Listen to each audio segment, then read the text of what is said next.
If blood pH does go up to 8, that person will go into a coma and die of alkalosis. If blood pH drops down to 7.22, that person will go into a coma and die of acidosis. So there cannot be much variation there, and we don't need to worry about the pH of our blood because there are two organs that are constantly keeping it within that range.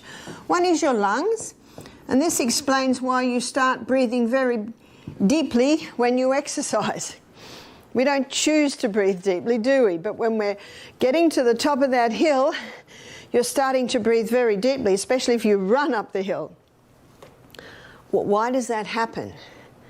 Well, the cells need more oxygen. Remember, more oxygen gives you a better delivery of fuel.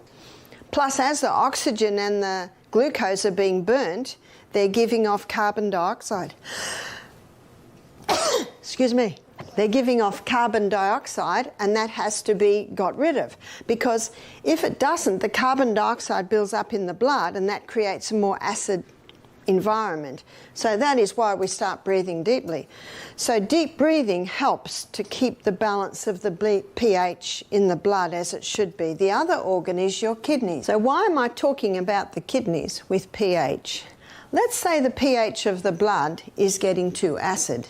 Well, it's in this area of the blood going through the tubules that the pH is tested.